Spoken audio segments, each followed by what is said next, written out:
Dementes.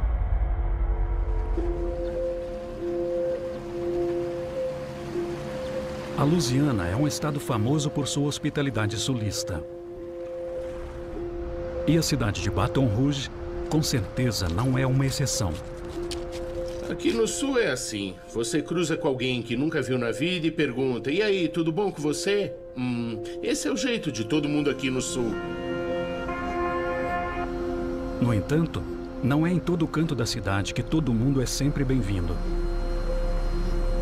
As diferenças entre o norte de Baton Rouge com o centro ou o sul da cidade são como água e óleo. Naquela época, e até mesmo hoje em dia, o norte de Baton Rouge era um lugar perigoso. Mulheres com um estilo de vida diferente andam livremente pelas ruas e o tráfico de drogas é intenso. É demais naquela região. E assassinatos acontecem com frequência.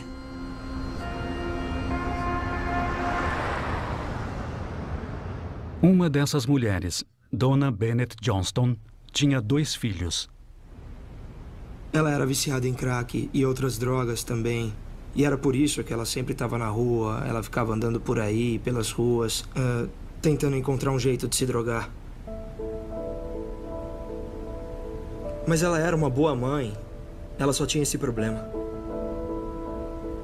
Pra mim, ela era uma pessoa maravilhosa, uma mulher maravilhosa.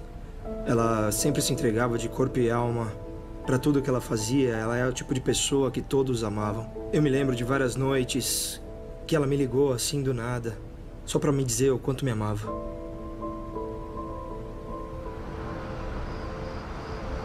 O Justin se acostumou com os sumiços da mãe. Tinha dias que ela saía de repente e quando a gente acordava ela não estava lá, então... Apesar de tudo, a gente torcia para que estivesse tudo bem e para que um dia, quem sabe, ela melhorasse.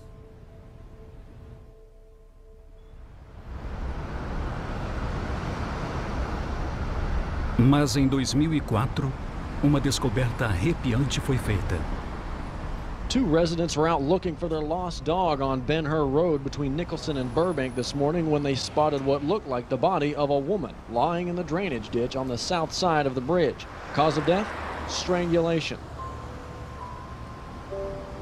Bom, eu acho que era uma sexta-feira e deviam ser umas 2 da tarde e eu e meu irmãozinho tínhamos acabado de chegar da quadra de basquete. Tava no meio de uma partida, a gente ia jogar quando meu celular tocou. Era o toque do meu pai. Eu sabia que alguma coisa tinha acontecido. Foi nessa hora que ele contou que tinha encontrado a minha mãe morta.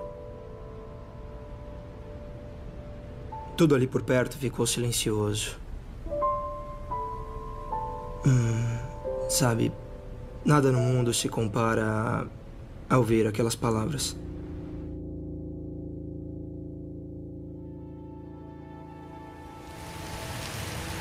O detetive Todd Morris foi chamado à cena do crime.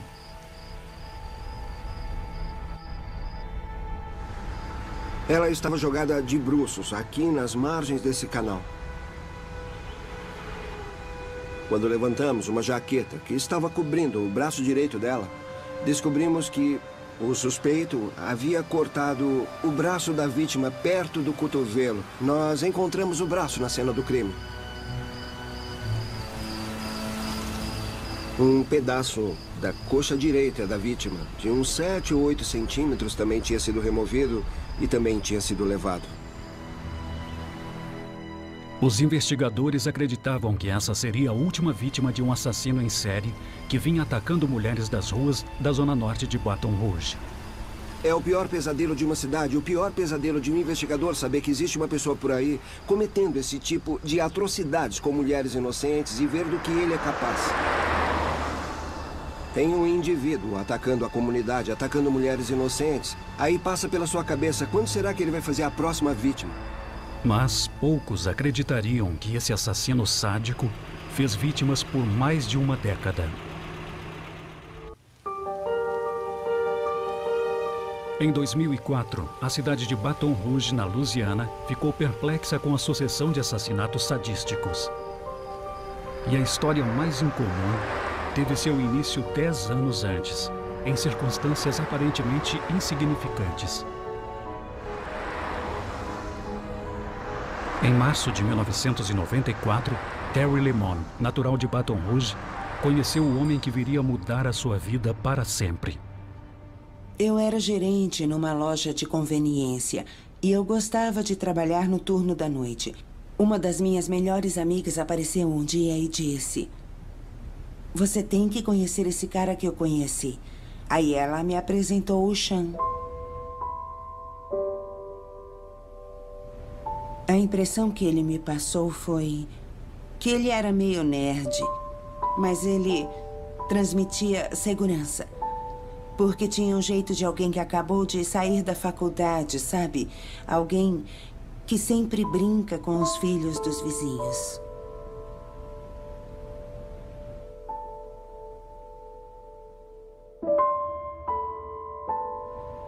Depois da primeira vez que eu vi o Sean, ele era um cara que eu não me importaria em ver de novo. Mas ele começou a frequentar a minha casa e começamos a namorar.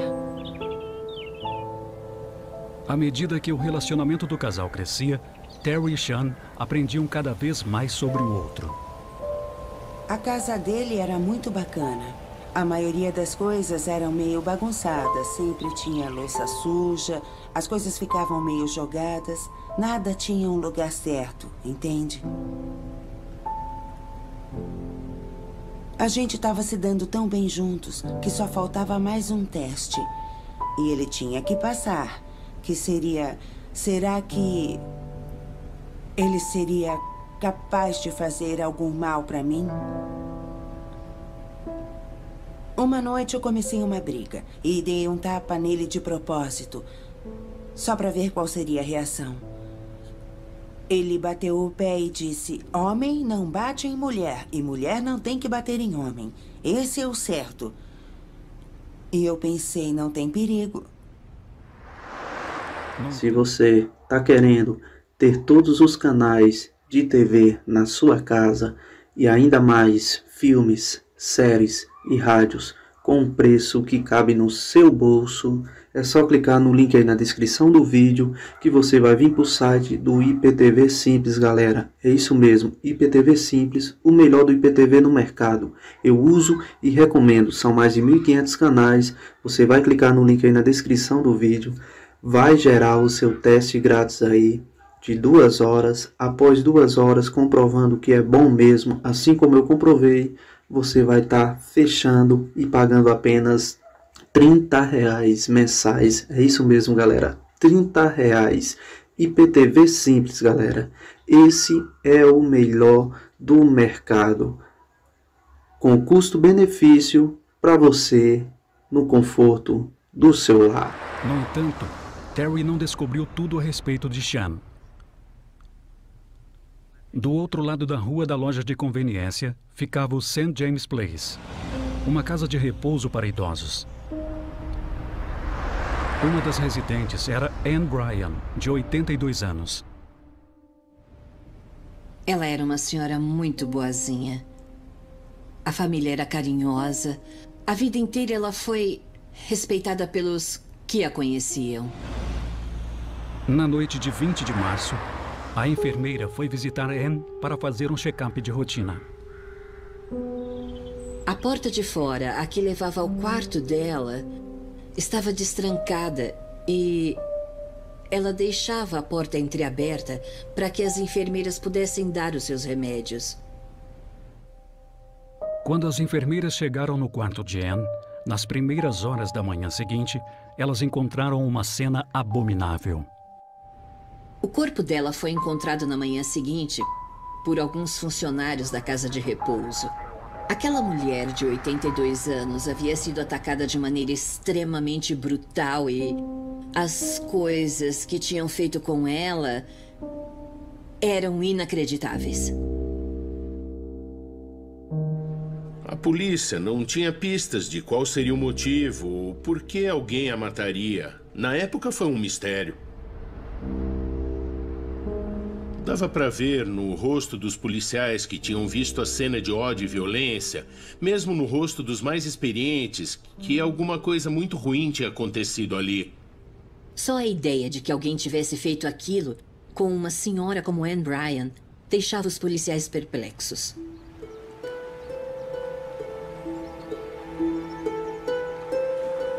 O novo caso de amor de Terry Lemon, Sean Vincent Gillis, era um homem com um passado familiar conturbado. As dificuldades começaram em um incidente que envolveu seu pai, Norman, e sua mãe, Yvonne.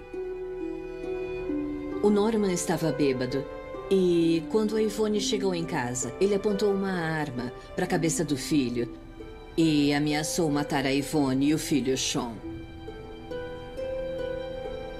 Afastaram o Norman da família e o internaram em um hospital psiquiátrico.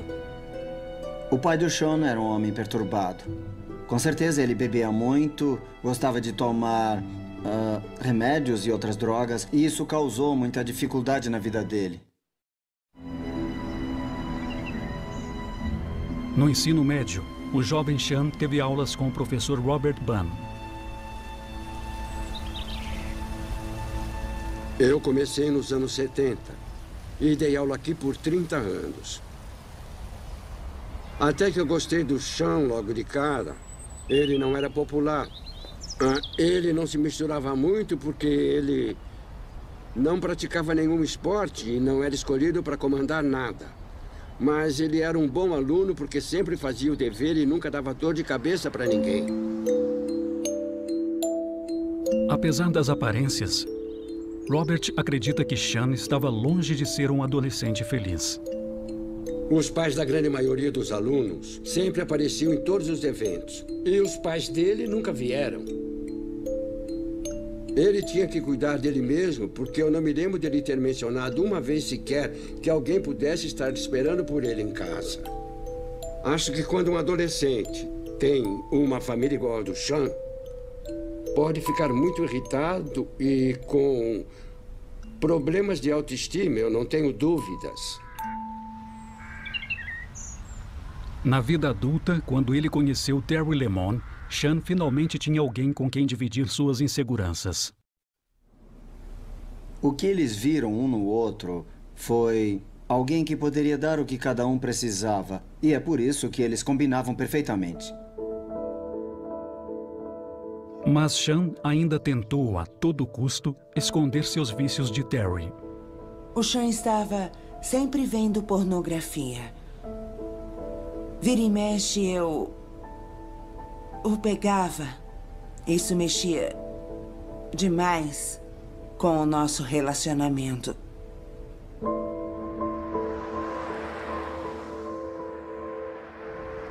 Como a Terry trabalhava à noite, o Sean conseguia realizar as suas fantasias. Ela não tinha ideia do que ele fazia. Ele passava várias noites fora, dirigindo pela cidade procurando mulheres. Uma dessas mulheres que andavam pela cidade era Catherine Hall. A Catherine Hall tinha um estilo de vida que nós chamamos de alto risco, e todo mundo sabia que ela se envolvia com prostituição de vez em quando. Para as mulheres que ganham a vida com sexo, trabalhar no norte de Baton Rouge é muito perigoso. Elas viram um alvo fácil para aqueles que querem machucar uma mulher.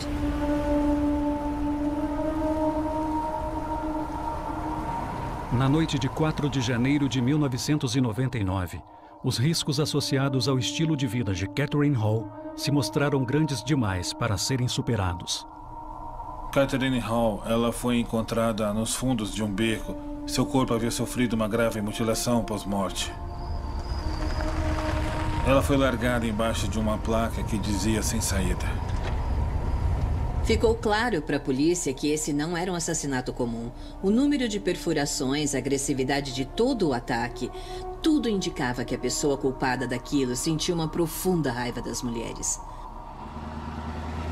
À medida que os investigadores trabalhavam no caso, eles ficavam profundamente perturbados com o estado do corpo de Catherine. O corpo dela foi colocado lá de um jeito para que fosse descoberto, ele não estava escondido.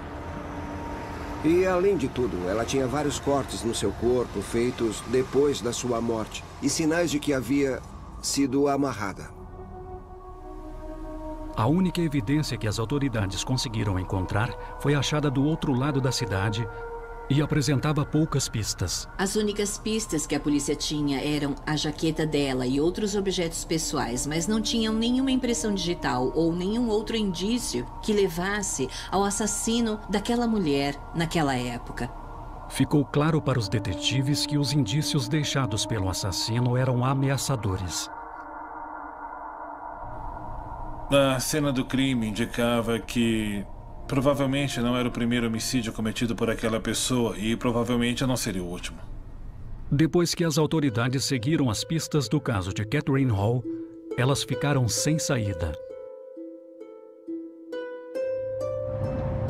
Nós realmente não tínhamos muitas pistas sobre o caso da Catherine.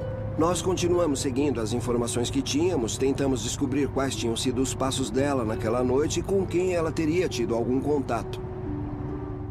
Apesar da investigação não ter levado a nada, o medo de que o assassino pudesse atacar novamente só aumentou.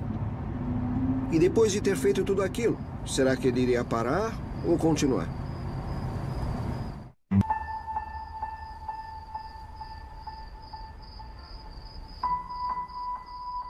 Nesse meio tempo, as rachaduras que apareceram no relacionamento de Terry Lemon e Sean Vincent Gillis ficaram maiores.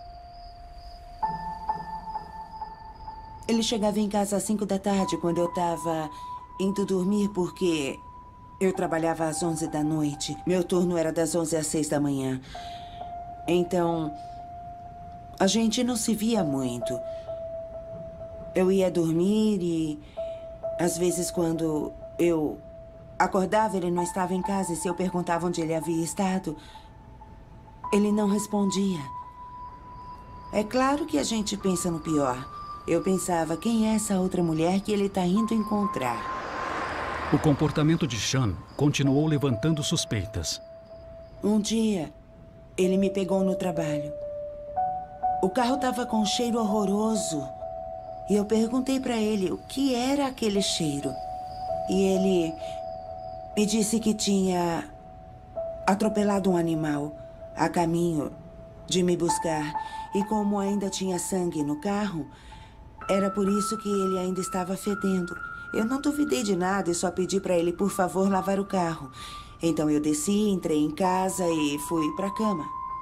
E ele me disse que ia sair para lavar o carro. E não tocamos mais nesse assunto. Sean também criou uma fascinação por computadores e começou a explorar os cantos obscuros da internet. Era bem no comecinho da internet.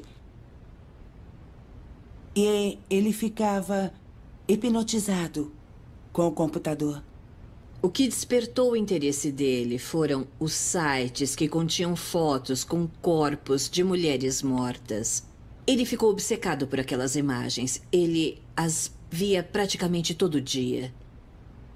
Uma vez ele me chamou e disse para eu ver umas fotos e me falou que aquilo tinha acontecido em Baton Rouge e ele me mostrou um artigo sobre uma mulher que tinha sido encontrada em uma vala. E eu fiquei tão chocada que eu disse para ele que eu não queria ver aquilo, eu não queria ver. A parte de seus interesses da internet, Sean mantinha um grupo pequeno de amigos, com quem ele mantinha pouco contato. Uma de suas conhecidas era Johnny May Williams. Eles se conheceram na loja onde ele trabalhava. Ela às vezes fazia faxina na casa dele. Eles fumavam maconha juntos, eles gostavam da companhia um do outro. A Johnny May era uma pessoa muito especial. Ela era conhecida por cozinhar muito bem. Ela cortava o cabelo dos amigos e dos vizinhos e ela era uma mulher muito querida. A decisão de Johnny May de sair pelas ruas do norte de Baton Rouge em janeiro de 2003 deixou a família preocupada com sua segurança. Naquela noite, ela não voltou para casa porque um assassino ainda estava solto pelas ruas.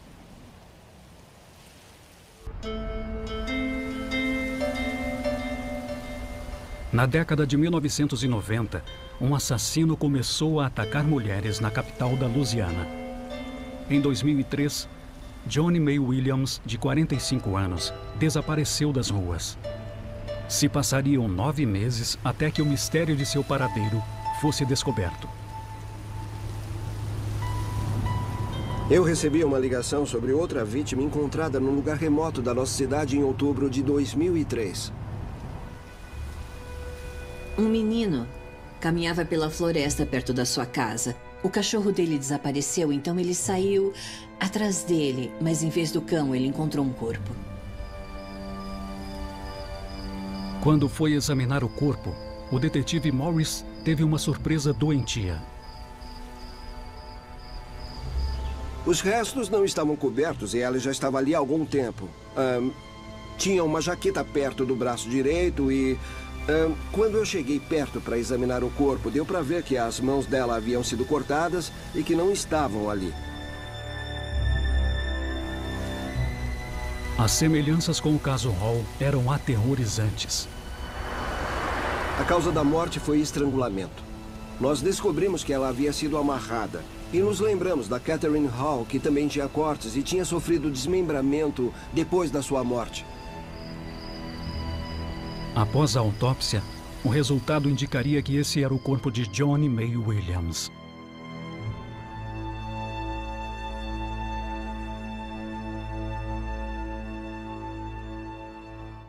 A ideia de que eles estavam lidando com um assassino profundamente depravado deixou Todd Morris inquieto. Aquele tipo de assinatura nos deixou muito preocupados. Estava na cara para nós que ele estava piorando. E também ficou claro o que ele fazia com os corpos e com as partes que ele arrancava. Sabíamos que o indivíduo que precisávamos encontrar tinha um caráter muito particular.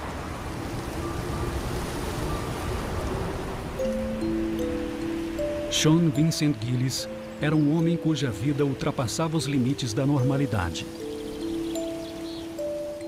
Com certeza, a relação entre ele e a mãe era muito próxima. Ela era uma mulher que enfrentou uma situação muito difícil, mas que fez tudo o que podia. Quer dizer, que estava ao alcance dela para sustentar o Sean, para poder dar o melhor para ele. Em 1992, Yvonne Gillis mudaria de cidade buscando sucesso profissional e deixando a casa para o filho, com 29 anos na época. Na época, ele ficou muito bravo porque a mãe foi embora. Ele se sentiu abandonado, além de ele não ter a capacidade de lidar com a vida sozinho. Os vizinhos relataram que viu Sean batendo nas latas de lixo na rua ou uivando para a lua.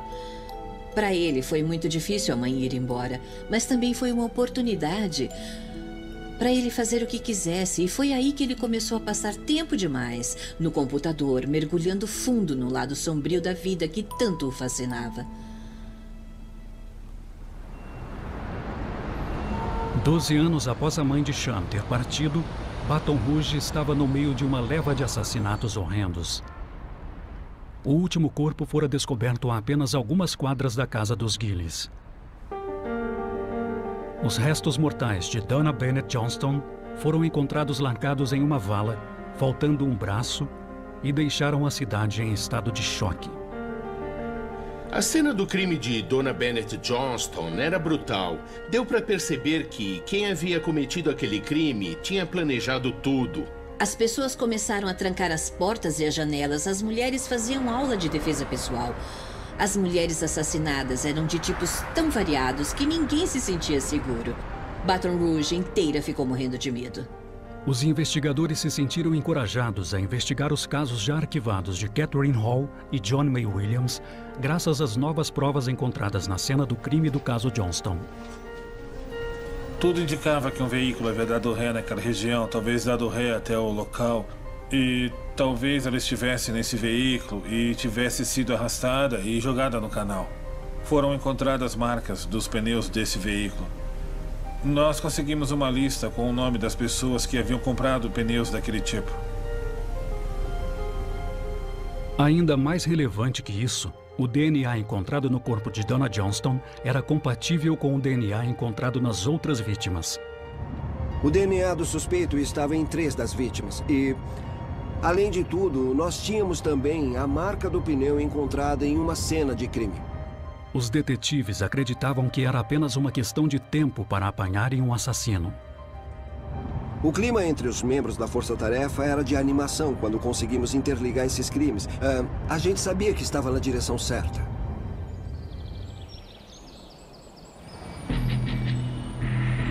Com o andamento da investigação em ritmo acelerado, a lista de suspeitos do agente do FBI, Jeff Maitwin, começou a diminuir.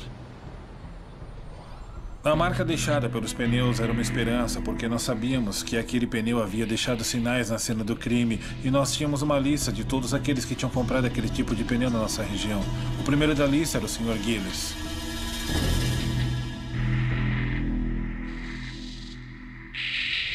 Um dia, eu cheguei do trabalho em casa e 2 detetives apareceram lá, querendo conversar com Sean.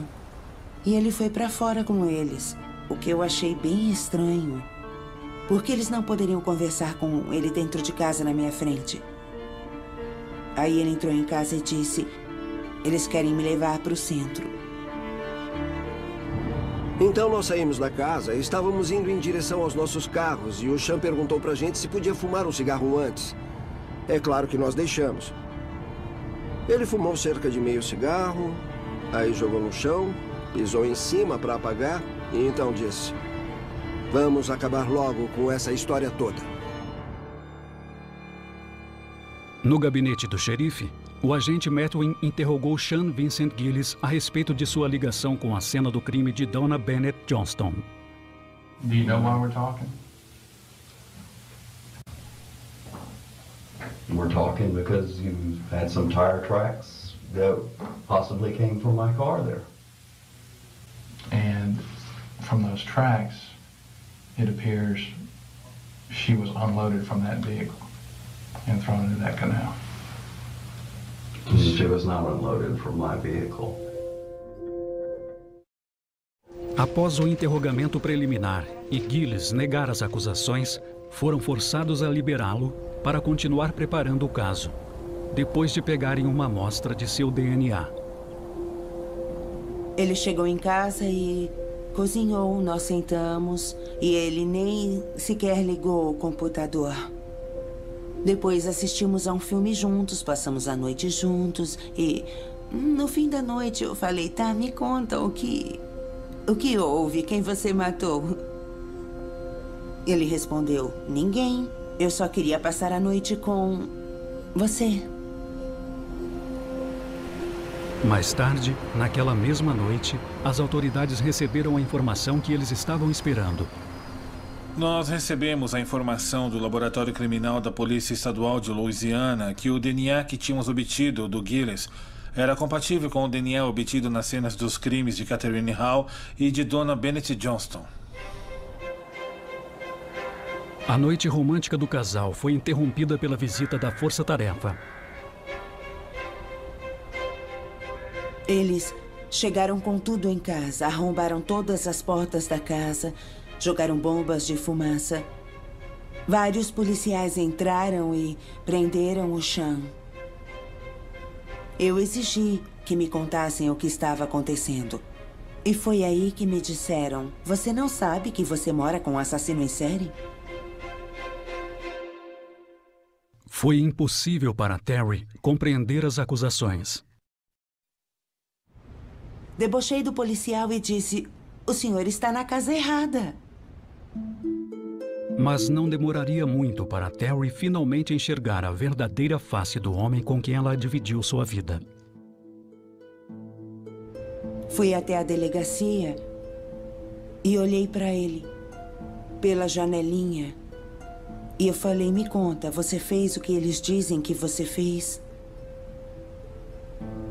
O Sean estava com um ar mais sério que o normal e balançou a cabeça e disse, me desculpa, meu amor, mas eu fiz.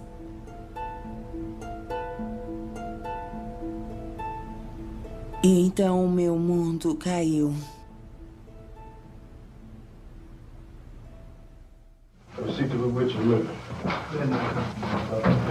Em depoimento, Gillis começou a revelar os detalhes arrepiantes de seus crimes, mostrando de relance como sua mente funciona.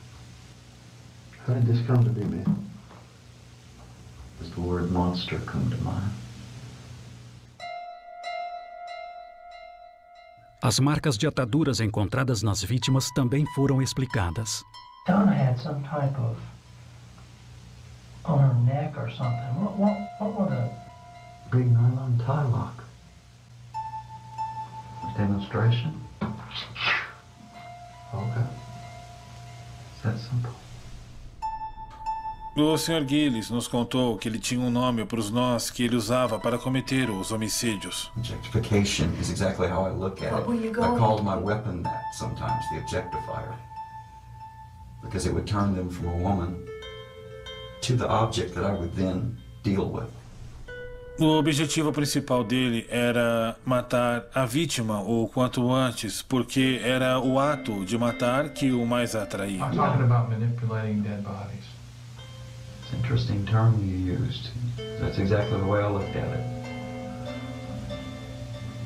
And would it surprise you that the control of another being's limbs is a part of it? Em quase todos os casos onde o assassino pratica necrofilia, ele segue um padrão. Necrofilia é apenas outro padrão de excitação sexual desviante. Aquilo o excitava. Acho que era muito erótico para ele. E se ele não tivesse sido pego, ele teria continuado. De forma terrível, a verdadeira natureza depravada de Gillis foi revelada quando ele confessou outros assassinatos, inclusive o de Anne Bryan, em 1994.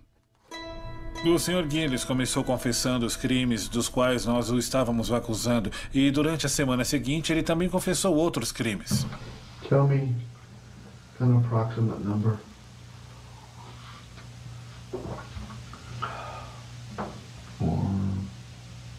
4, 5, 6, 7.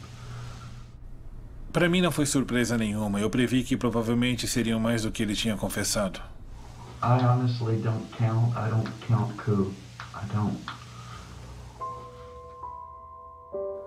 Sean Vincent Gillis admitiu os assassinatos não resolvidos de outras 4 mulheres, de maneira terrível, totalizando 8 vítimas.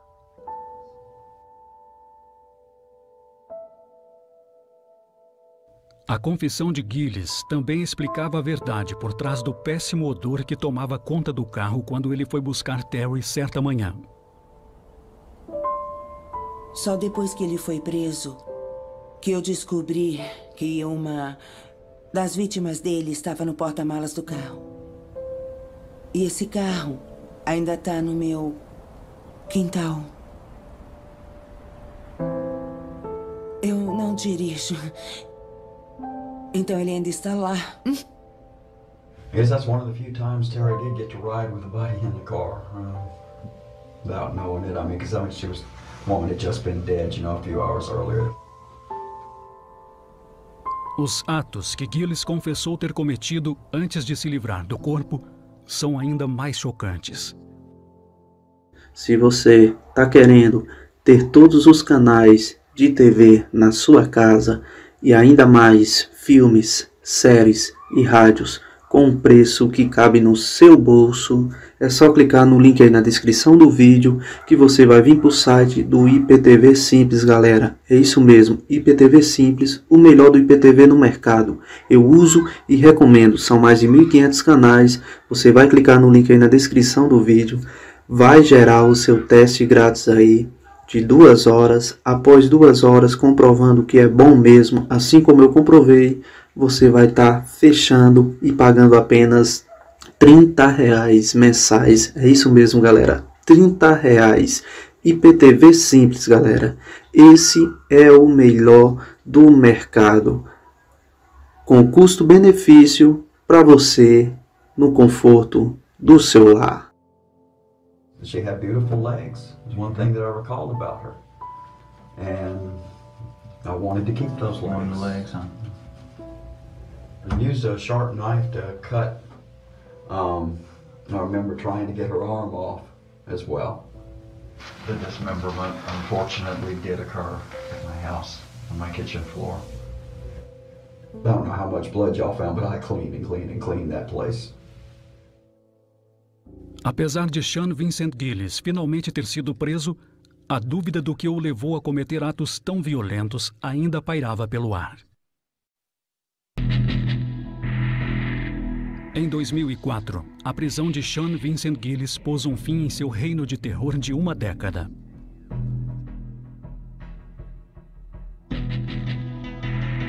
Após Gillis confessar o assassinato de 8 mulheres, os investigadores e outras entidades procuraram entender o que se passa pela cabeça de um homem capaz de atos tão monstruosos. O advogado de defesa, Gary Cotia, recorda que seu cliente parecia estar em conflito consigo mesmo. Com certeza existem 2 Sean Gillis diferentes, e esses 2 Sean Gillis foram revelados no decorrer da investigação. Provavelmente foi com base numa história parecida que escreveram Um Médico e um Monstro. Como é que o bondoso Dr. Jekyll se tornou o terrível Sr. Hyde? Terry Lemon foi forçada a analisar o homem que ela percebeu que nunca conheceu de verdade. Eu tinha alguém que estava sempre presente. Um porto seguro, alguém amável. E ele se transformou em alguém que eu não conhecia. Nunca acho que você conhece tudo sobre alguém. Nunca.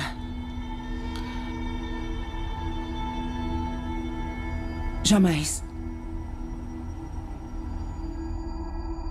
A dúvida do porquê Sean Vincent Gillis se sentiu forçado a cometer tais crimes é o que fascina aqueles que estão em busca de uma explicação.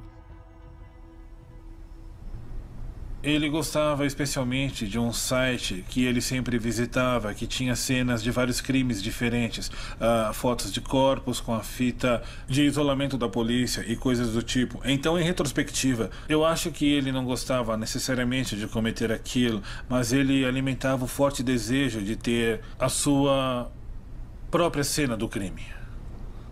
Um detalhe sobre Sean Vincent Gillis é que ele fotografou várias de suas vítimas. Ele fez isso para criar a sua própria pornografia. Para depois ele fazer o seguinte: ele olhava para aquelas fotos que serviam de estímulo para ele fantasiar sobre o que tinha acontecido. O próprio Gillis admitiu que suas perversões doentias e violentas surgiram há um bom tempo. I tried to kill my cousin once to feel her breast so. How old were you? Oh, we were about 12, 13.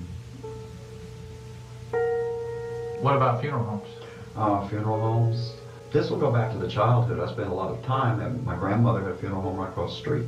And me and my cousin, I mean, we would do morbid things like sleep in the coffins. A lot of people can't believe that, but we do it. O número de indivíduos que têm esse tipo de fantasia sádica e perversa é muito, muito maior do que o número de pessoas que de fato as realizam.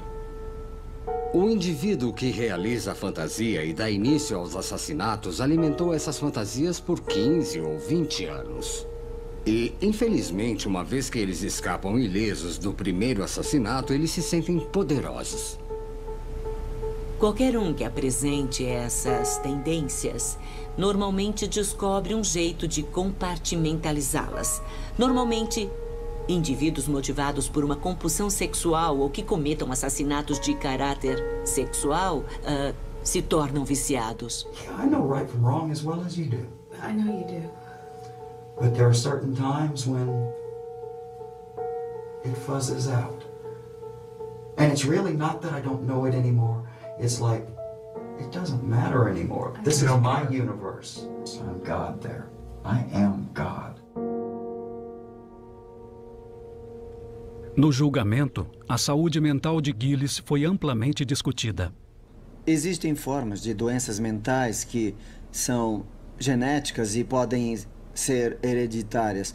E há vários indícios de que o pai do Sean passou por vários tratamentos psiquiátricos. Eu acho que, inevitavelmente, ele devia olhar para o pai dele e pensar: o que será que eu puxei dele? Será que é por isso que eu sou como eu sou? No final das contas, Sean Vincent Gillis foi condenado por homicídio doloso e foi sentenciado à prisão perpétua sem o direito de condicional. Será que Sean Vincent Gillis era apenas um homem que realizava suas fantasias? Ou será que ele já nasceu com esta compulsão por matar? Eu não acredito que o Sean Gillis seja um assassino nato. Eu acredito que ele sofra de algum tipo de psicose herdada do pai.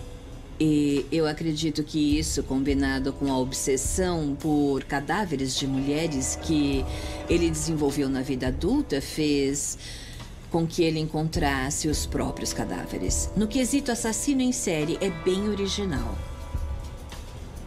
Eu acho que o Gillis não é um assassino nato, mas, ao meu ver, existe um componente neurobiológico muito forte. Ele provavelmente não entende perfeitamente o que fez, mas ele sabe muito bem que ele o fez por ser estimulante sexual. Eu acho que não dá para achar nada que explique os casos na vida do Sean Gillis. Eu sei que, no decorrer da investigação, nós descobrimos que ele tem uma disfunção cerebral que faz com que ele tenha dificuldade em resistir aos impulsos. Nada indica que ele tenha nascido para matar. Eu acho que ele se condicionou para se tornar um assassino, desenvolvendo uma excitação por tratar mulheres de forma extrema que acabava por envolver violência e morte.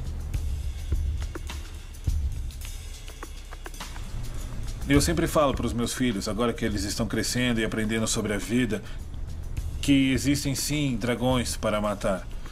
O Sr. Gillis é um exemplo disso.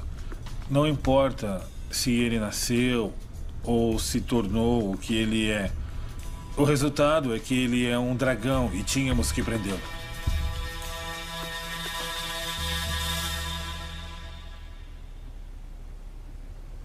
Durante o depoimento, Gillis falou a sua opinião sobre a ideia de já ter nascido assassino. At one point I could control it. It's beyond my control at the moment. I'm a homicidal maniac. I don't mean to be.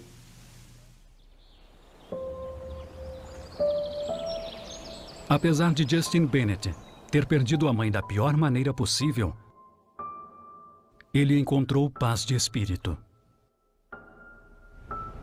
Como eu me sinto hoje, eu o perdoei pelo que ele fez. A vida é dele, o fardo é dele, sabe? E eu não posso deixar isso me corroer para sempre. Apesar dos danos que os anos que ela dividiu com Sean Vincent Gillis causaram, Terry Lemon reconstruiu sua vida, deixando para trás uma história bem mais estranha que a ficção. Nunca na vida eu pensei que aquele cara meio nerd que foi até a minha loja naquela noite se transformaria na pessoa que ele no fim se tornou. Mas é um capítulo da minha história que me ensinou muita coisa na vida.